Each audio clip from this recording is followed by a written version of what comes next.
Well, doesn't that put you in the Christmas spirit? Yeah, it certainly does. Welcome to Phil and Ted's Sexy Boomer Show. I'm Ted Bonnet. I'm Phil Proctor. We have a special guest today, Joey Green, who is remarkable. What's that smell, Phil? It's delicious, whatever it is. What are you doing here? Well, I was just cleaning off the table with Spam. You're polishing the console with Spam? Look at it shine. Isn't that beautiful? Who knew? You're such a ham. It's so clean you could eat off it. And the reason for that radio gag is because our guest is the connoisseur of the extraordinary uses of common household objects, just for starters. I should mention why that works, the Spam. Why in the world would you polish your furniture with Spam? Well, it's actually the oils in the Spam that polish the wood of the furniture. If you're all out of pledge, you don't have any furniture polish, you just had some Spam for lunch, don't throw out that leftover lunch. Don't throw it away. No. But doesn't your furniture smell like meat? Well, pets will love it. They'll keep licking that furniture, keep it nice and shiny for you. That's an added benefit. Yeah. Actually, it does. When it dries, it does not smell at all. It's kind of amazing. And Phil, what I would recommend in the future, because I see you just using a regular rag here, but what you should be using is a pair of used legs pantyhose. When they get a run in them, don't throw them out. You take the pantyhose. And you've been throwing them out all these years. I know. But they've been keeping me warm, especially on our trip to New York. Yes. We just came back from a week in New York. And a whirlwind week in New York. And Connecticut. We went to New Haven. That's right. And you went to Hartford. I was at Hartford visiting my late wife, Melinda Peterson's family in West Hartford. And Ted also got together with a whole a gaggle of his radio partners from the early days. My origin clan. Your origin clan, that's right. At Pepe's Pizza, we had New Haven. A wonderful, crazy lunch, didn't we? And no one realized you were wearing pantyhose at the time. No, they didn't. Or that he was rubbing Or Spam. that they were torn. That's the really thing, Well, speaking of that, and the reason I brought that up is because you can take your used pantyhose, ball them up, and use them to polish your fine furniture. So with the Spam, the pantyhose, the nylon is a mild abrasive. So it does a great job polishing your furniture. And you can be wearing the pantyhose, rolling around on the furniture, having a grand old time. And it really does work. Sounds like another book. Yeah, right. Sex with common household objects. Joey Green, by the way, if you haven't seen him, which you may have and not realized, he is the author of 60 books. That's right, 60. Count them, 60 books. And he's been on every imaginable media outlet with his incredible knowledge. He's been on The Tonight Show, Dateline NBC, Today, The 700 Club. Yeah. Wow. How'd that go? Did they convert you? Was that a religious experience for you? It was. But I demonstrated a lot of these tips using the brand name products. And at the end, Pat Robertson said that I'm a genius and I should run for president. So I don't know if polishing furniture with Spam qualifies me for presidency. Run for president. Whatever. Well, maybe shaving with peanut butter. Yeah, we should explain that to the folks at home. I saw a clip of you on The Tonight Show with Jay Leno, and you were shaving him he was shaving himself with peanut butter. Yeah, well, he had the perfect chin for it. So yeah, right. Yeah, but the reason why that works is because it was actually this tip was actually discovered by former United States Senator Barry Goldwater, of all people. No kidding. While on a camping trip. He was camping. He was all out of shaving cream. He was determined to shave. So very creatively, he grabbed the peanut butter, slathered it on his face. It's the oils in the peanut butter that lubricate the skin and give you a nice, clean shave. Now, just a safety precaution, if you're going to shave with peanut butter, you want to use the creamy, not the chunky. Not the super chunky. Right. I know. Personal experience. Is that why I have this nut in my mustache? Just that thought of why Barry Goldwater needed to shave on a camping trip and was so desperate that he used peanut butter. Well, desperate times call for desperate measures, and a lot of these tips they're all real. They may sound insane, but what's great about them is, like baking soda vinegar. You can start very gentle and work your way up to the Spam on your furniture. But what's amazing about these things, they all really work.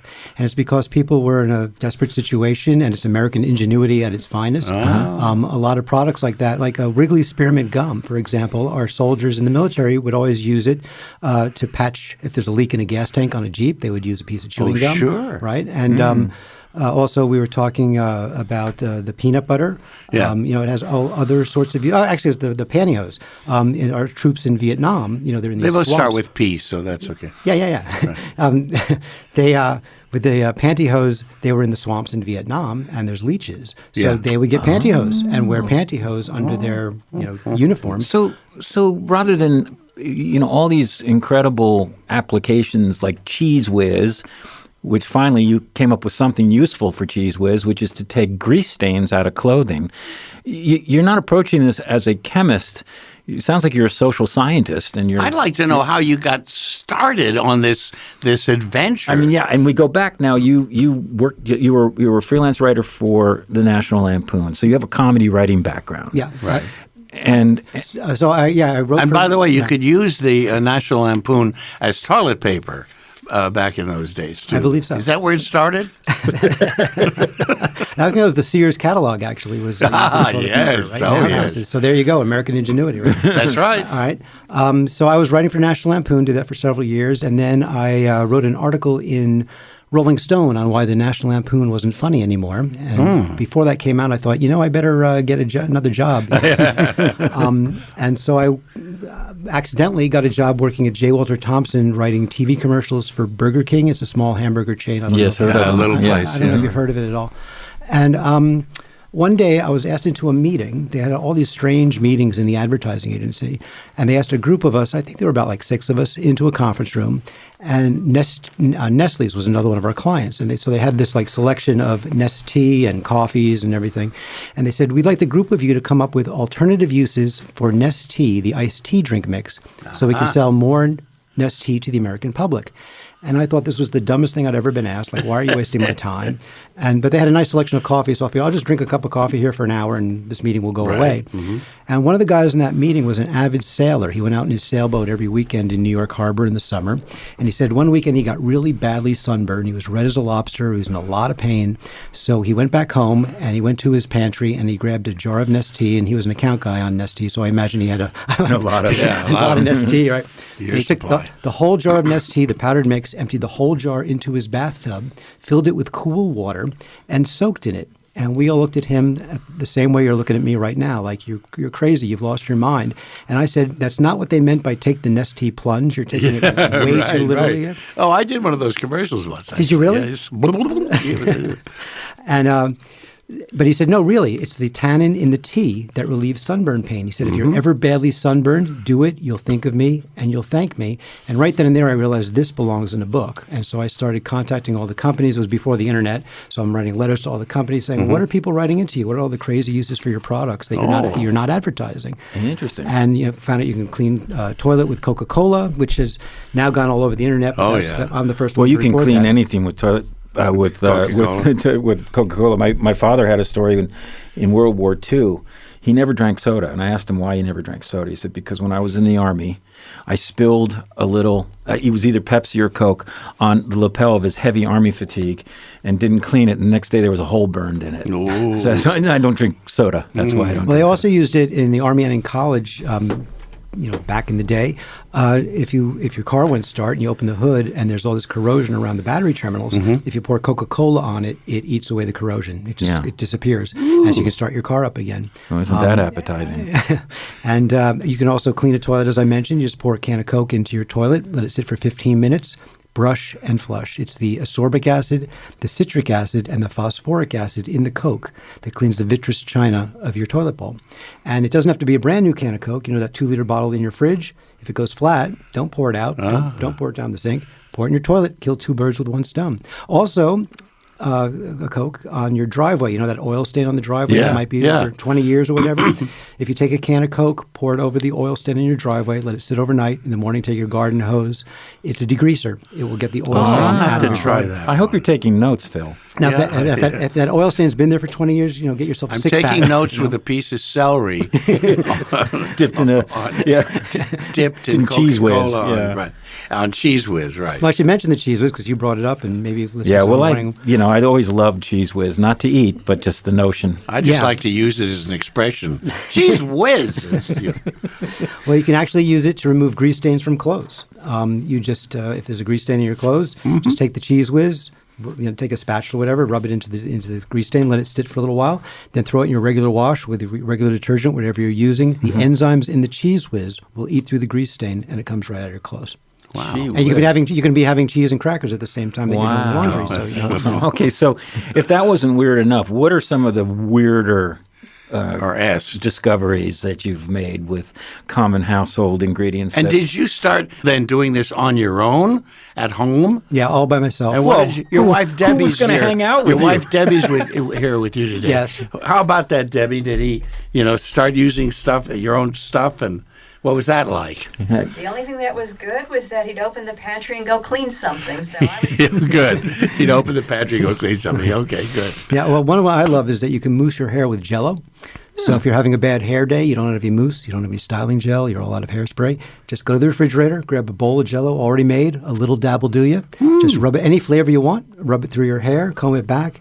It works exactly like mousse. In fact, if you blow dry your hair with Jello in it, you can make your hair stand up on end. That's how strong Jello is as a mousse. Because of the gelatin? Exactly. I can do that watching a horror film. But, Wow. And you can't use chocolate mousse or anything like that. It has to be Jello, right? I haven't tried the chocolate mousse. No, but you eat please try chocolate it. mousse. Right. But try it at home. Let me know if it works for I'll you. try it. You know? I would be sacrilege not to eat chocolate mousse. All right, again, what motivated you once you had, kind of dipped your toe in this to make it like your life's work? My life's mission. Yeah. It was all by accident. The whole thing was by accident because I was in this meeting by accident. Serendipitous.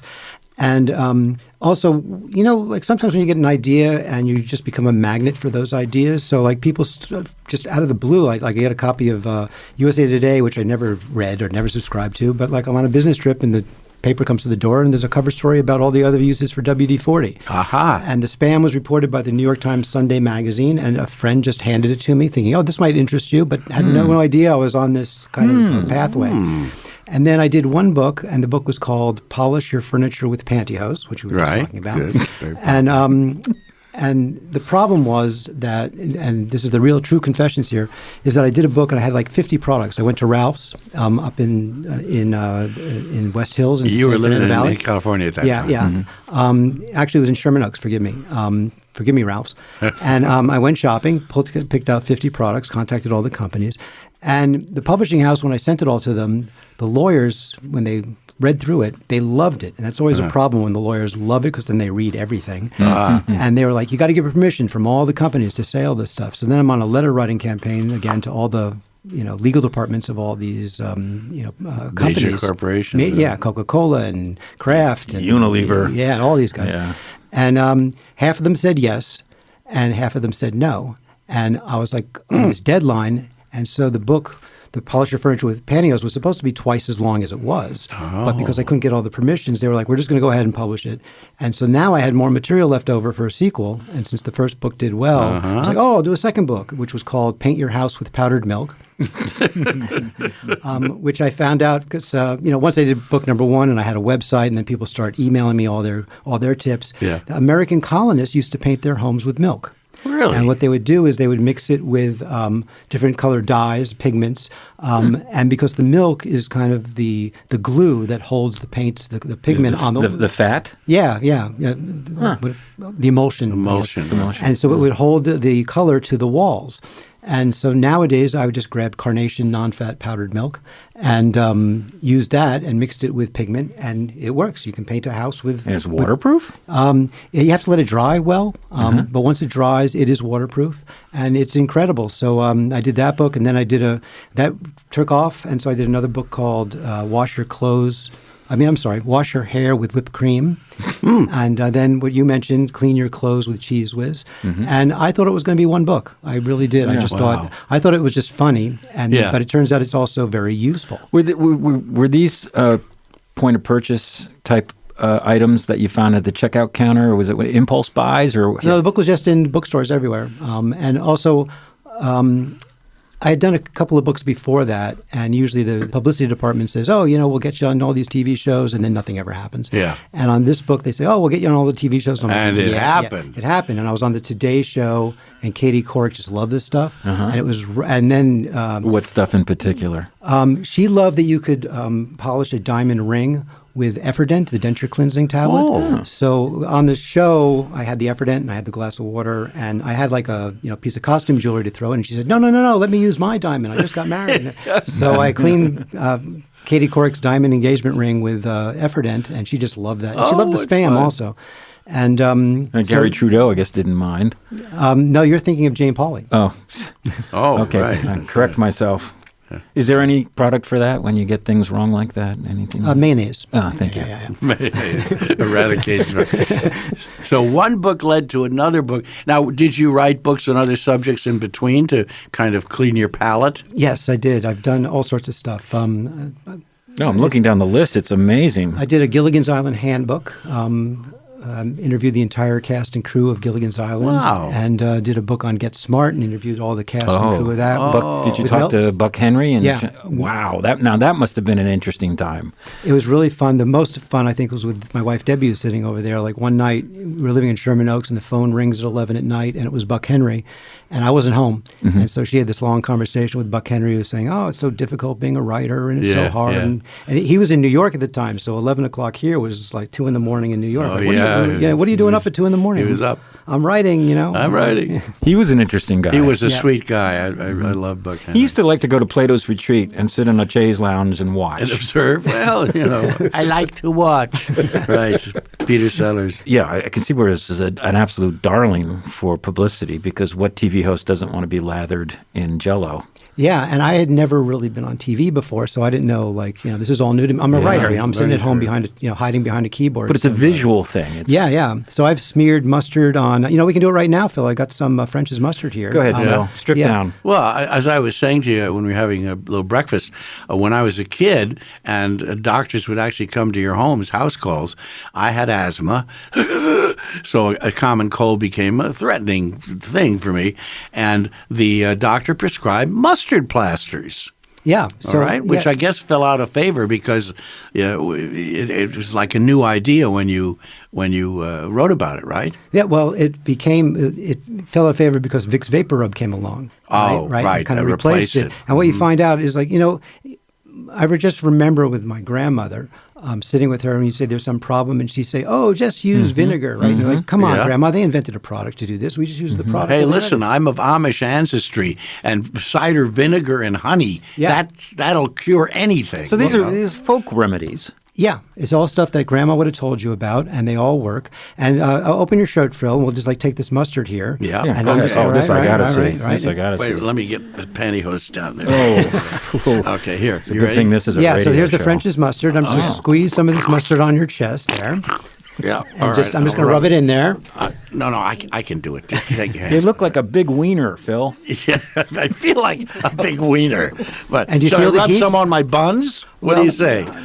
That's your option. That's your choice. okay. Your I wanna choice. say that Well, for it's home. radio. I can do whatever I want. Nobody Do you else. feel the heat from that mustard? Because it's Yeah, the I heat do. of the mustard. I do. And It smells good, too. Yeah, and what they would have done, like when you were younger, That's is it. they They take put a washcloth in warm That's water right. and put it on top of it, and it's a mustard plaster. And it's something that goes back to the Greek times, like Plato and all those guys were doing the mustard plaster because it's the warmth from the mustard Yeah. that helps decongest the chest cold. Joey, do you have Grey Poupon? You can use whatever you want, but I'm picking, and people always say, am I being paid by these companies? Yeah. I wish I had that thought ahead of time, but I'm just picking out the number one brand name products in America, the ones you're most likely to have in the house. So, if you want to use Pepsi instead of Coke, and also sometimes a lot of the times it's the ingredients in the product. For example, if you want to repel mosquitoes, and you don't want to, usually we spray ourselves with off insecticide and coat your body with this chemical that shouldn't be Yeah, touching your terrible. skin. Right. Instead, just go to your laundry room, grab a box of Bounce, the fabric softener Yeah, sheets. rub Take it on one yourself? no, don't rub it on yourself. No? Put it through a belt loop. Or through the back, we got the flap on a baseball cap, the little Yeah. flap in the back. You put the sheet of Bounce through that, gives you that Lawrence of Arabia look, very Yeah. popular with the ladies. Yeah. It's the scent of Foreign the Legion. bounce that keeps the mosquitoes No away. kidding. And if you look on the side of the box of bounce, they used to list all the ingredients, and one of them was fragrance, but they don't tell you what fragrance is in bounce. And the fragrance in bounce is oleander, which is a natural insect repellent, so it keeps mosquitoes away. And if one sheet of bounce doesn't work for you, you got all these belt loops. You know, you get a nice fashion statement going. Yeah. Now, what about fruit flies? I have an invasion of fruit flies in my kitchen right now. Got anything for that? Did you really want to share that with America? Let's not offend our listeners. Too late now. Yeah, what you can do is you can take what I like to do is take a 2-liter bottle of any soda or any large bottle that's empty. Yeah. Clean it out, wash it out, and then just put like half a cup of apple cider vinegar. Right. You were just talking about that in the bottle, and just lie it on its side.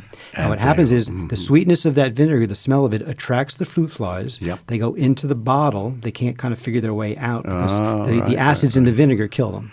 Oh, that's wonderful. Because I just went and bought some fruit fly killers, and they had a little vial with vinegary smelling stuff. Now I can do it at home by myself.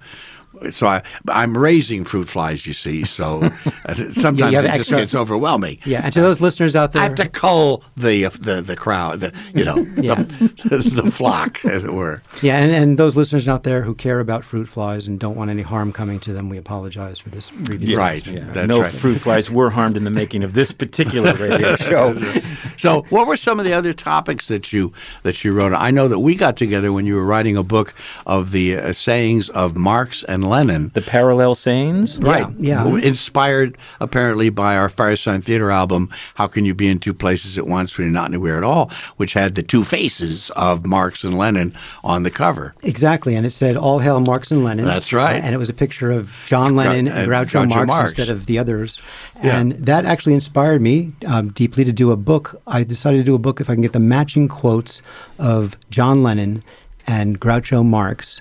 And being a big Beatles fan, it was no problem to just comb my memory for quotes from John Lennon. Right. And then researching, looking at all the Marx Brothers movies and reading everything Groucho ever wrote to find matching quotes.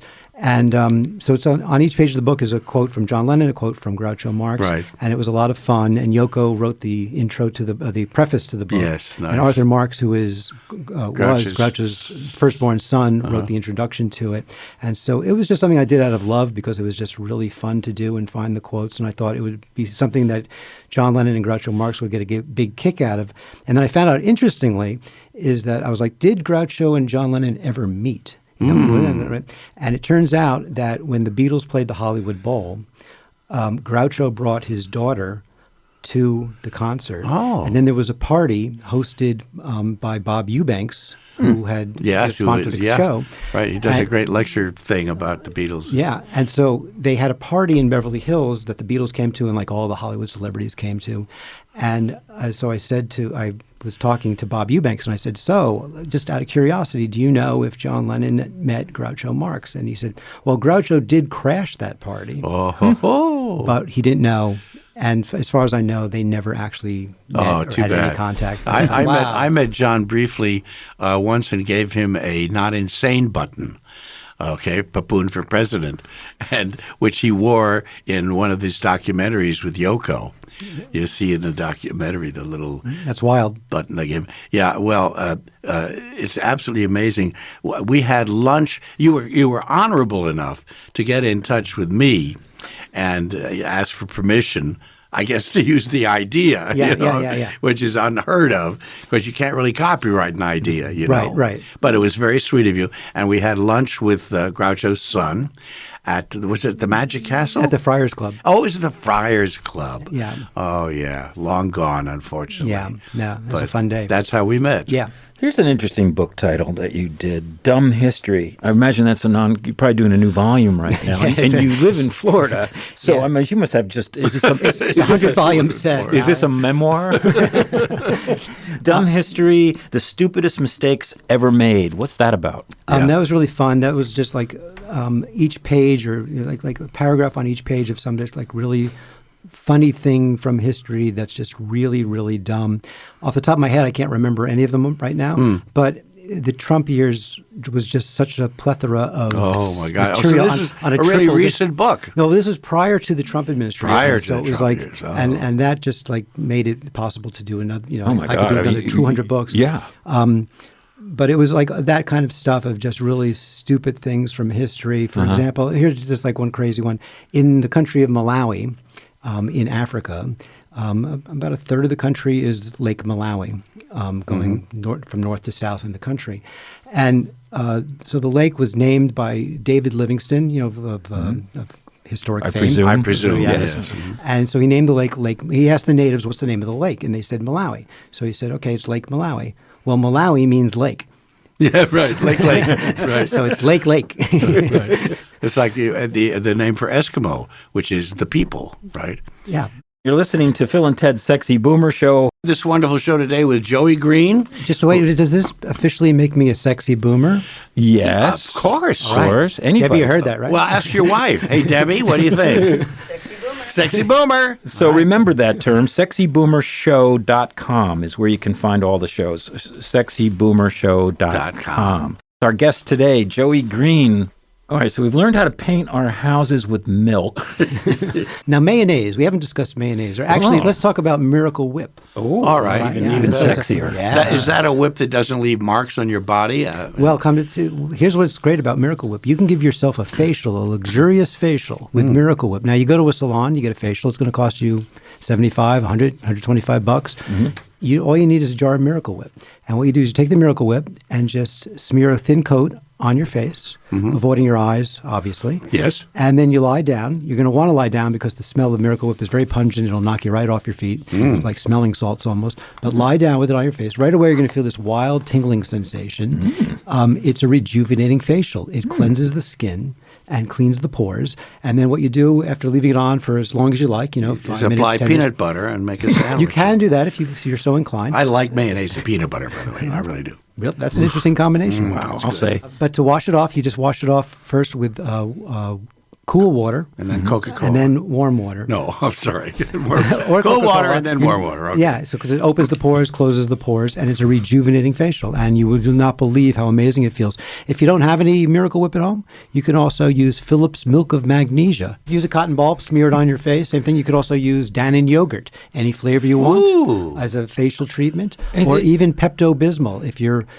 sick in bed with a stomach ache and you just feeling terrible, why not pamper yourself? Give yourself a facial at the same time. How did you figure all that out? Well, again, I contact the companies and say, what are your secret files and what are people sending into you? And then I have a website called wackyuses.com, WACKYUSES, wackyuses.com. Good. You can see a whole bunch of stuff listed there. And people would email me all the time with their uses. it's there. So I test them out, make sure they work, And then if you look a lot of this stuff up, I do a lot of research. But there's a lot of scientific proof that all these things work. And looking at Joey, because we're on radio, so I Yeah. have to tell you, Joey's a boomer, but he has the face of a 5-year-old It's child. true. God doesn't close one pore without opening another. Now, this is an interesting title. Makes me think. Last Minute Survival Secrets. That sounds Whoa. pretty handy. Wow. What's that about? Last-minute survival secrets. If you have the presence of mind under the mushroom cloud, you grab your book. Exactly. If you haven't made any preparations, Okay. for the zombie apocalypse, whatever's going to hit us. Okay. No, you're not going to say use preparation H, I hope. Well, it's all the things that you can use in a pinch, to help yourself out. Like, say, for example, Okay. you happen to be aboard a big ocean liner, All right. and you find out at the last minute that it's named the Titanic, and it starts going down in the middle of the ocean. What can you do to save yourself? Well, you can use 2 condoms and a shoelace to make yourself a life preserver. life preserver. You just inflate the 2 condoms and tie them together with the shoelace, and you can wear them like the shoelace behind your back and the 2 condoms coming up from your arms. Right. So you kind of look like a porn star for a little bit. Yeah. But the air in the condoms will make you float. Well, now, those are big condoms. Well, you'd be surprised at how they inflate. You know that. Wow. Oh, that's right. After all, who was it, the comedian who put it over his head? Oh, come on. You gonna leave Howie me? Mandel. Hey, thank you. Yeah. That's right. Yeah. Maybe that's what inspired you. I don't know. That's interesting. It's like, do you have the presence of mind to use the condom in that way in the last minute? You've been carrying them around in your wallet for 7 years. Might as well put them to good use. So we're here in L.A. in earthquake country. What things around the house would save your life besides the obvious of eating food and drinking water? Well, one, if you've lost gas and electric, Yeah. you can use a bag of Lay's potato chips to start a fire. They ignite. So if you take a bag of potato chips, There's all the oil in them. it's the oil in the potato chips. So you just open a bag of potato chips, or you can use Doritos. I actually prefer Doritos because they're really saturated with oil. And you just can put them in a little bowl or a campfire or fireplace. Like a sterno. Yeah, right? and you just light them on fire, and it's the oils in the potato chips or in the Doritos that have enough to get a campfire going or to get firewood. Because we had this, Debbie and I sitting across the room, we did a lot of wilderness camping. And we were on these islands up in upstate New York called Indian Lake. And there's like 50 islands on this lake, and you can rent your own island for like up to a week, canoe out to your nice. island. So we do that. We canoe out to our island, and about 3 days in, it downpours with rain. All our firewood got sopping wet. All the kindling got sopping wet. We had just like a box of those safety matches. Yeah. And I was on my hands and knees, just like, hitting matches. I'm down to my last 3, and I'm thinking, we're going to starve. We're going to have to canoe back in the rain. You know. Finally, I got it started with the last 3 matches, fortunately. But because of my website, I got emails from these guys who had the exact same problem, wet firewood, wet kindling. But they reached into their backpack. They had a bag of Doritos corn chips, nice and dry in that Mylar bag. And they used that as kindling to start their fire and get wet firewood to dry enough that it would kindle. So if you're, a nice romantic evening at home, Valentine's Day is coming up. some shortly. Doritos on the fire. Yeah, just pop open a bag of Doritos, What about Cheetos? Did they just explode?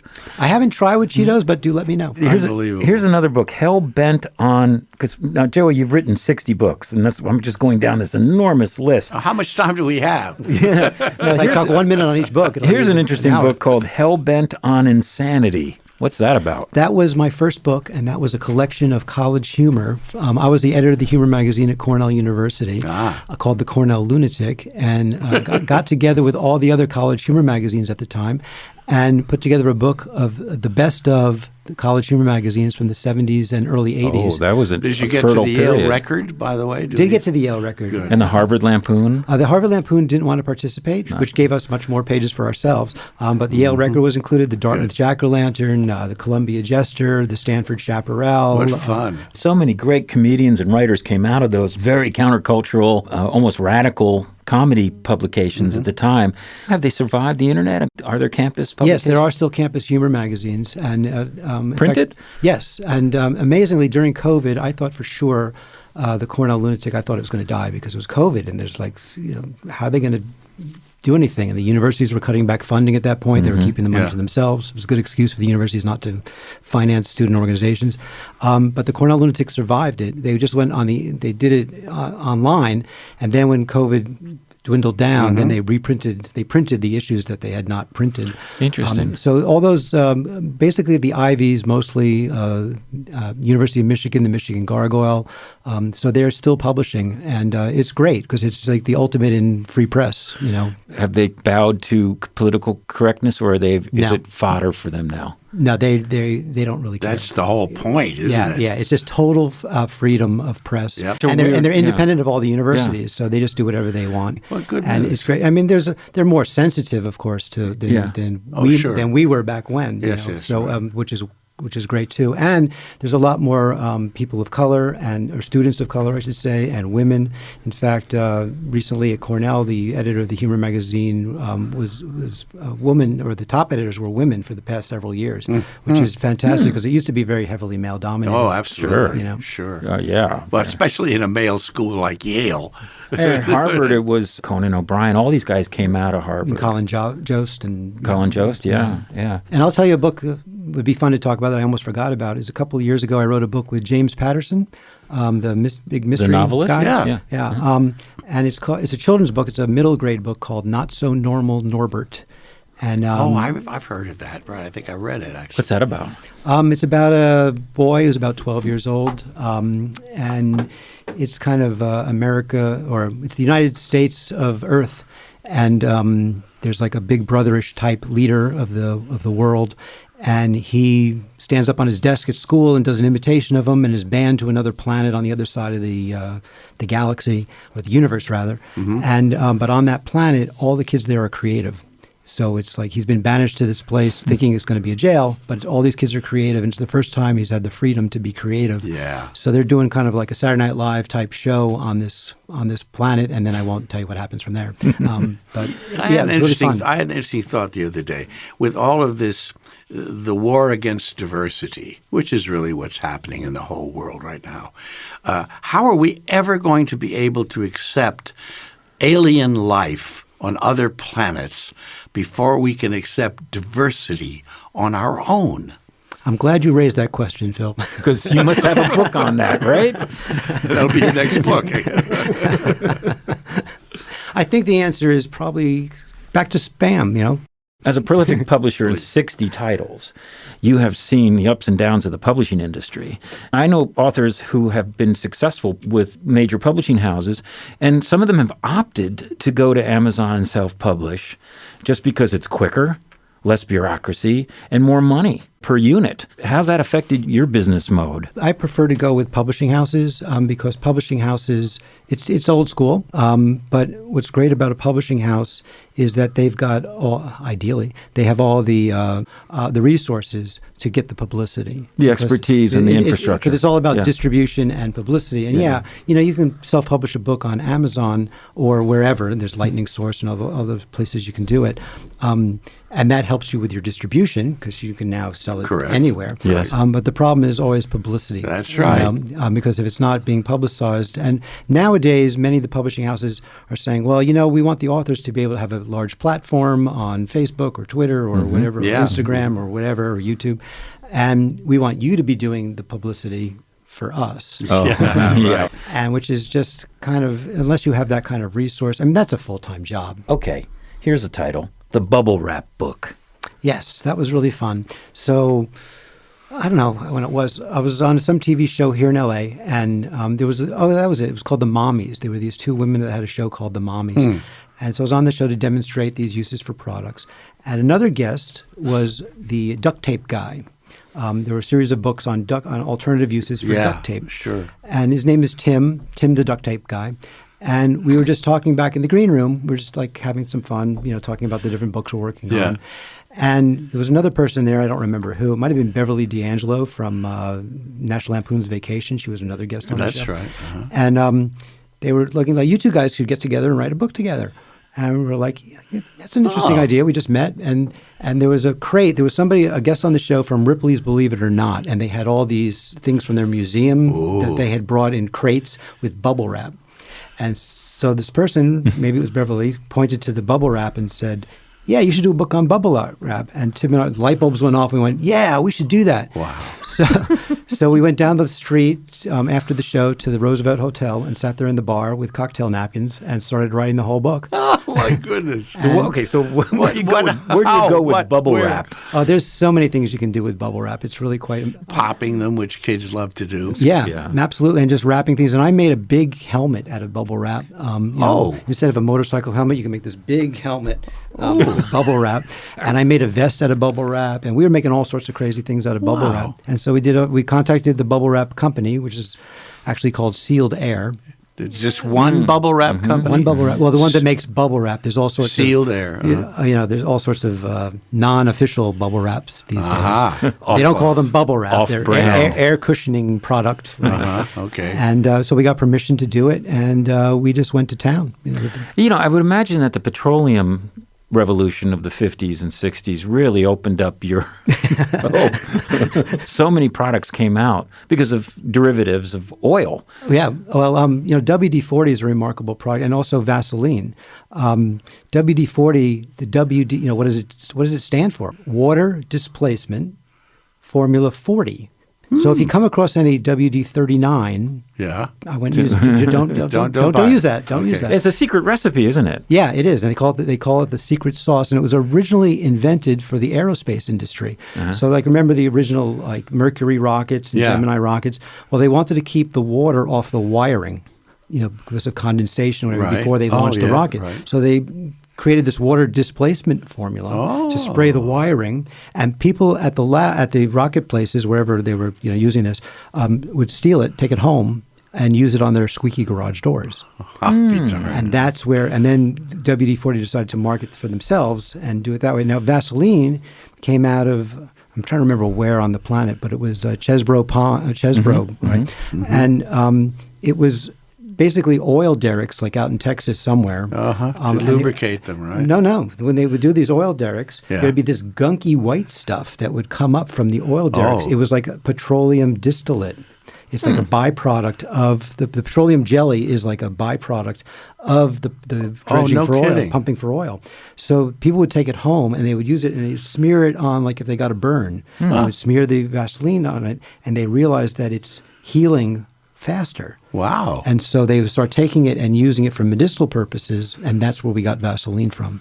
Better life through chemistry. Exactly. Well, WD-40, I mean, you get tar on your foot at the beach. Right. No problem. That's right. That's the gum from a sticker. Yeah. You can't get off your car or your refrigerator. You just put a little DW. I mean, it's amazing. Yeah, and if you want a non-toxic way to remove that, when you buy a picture frame at Target or whatever, you get the picture frame home, you peel off the sticker, and you're left with that little glue there. Yes, right. If you take a little dab of Jif peanut butter, creamy again, not the chunky, just a little creamy peanut butter, put it over the glue, and let it sit for about 5 minutes, then wipe it off with a paper towel, the oils in the peanut butter dissolve the adhesives in the glue, and it just comes right off. And it's non-toxic. Yeah. And you can do that while you're shaving. Yeah, does that help you pull off a Band-Aid on your finger, too, so it doesn't hurt so much? Yeah, you try it. Yeah. And vinyl records are also a petroleum product. Yeah. Well, also products I would play with were just the ones that we always made fun of, like Tang. What else can I do with Tang? Yes, drink mix, right? Tang in outer space. Right? Yeah, right. So the astronauts brought it to the moon. You can also use Tang to clean your dishwasher. If your dishwasher's not working properly, and you call a plumber to fix your dishwasher, what's it going to cost you?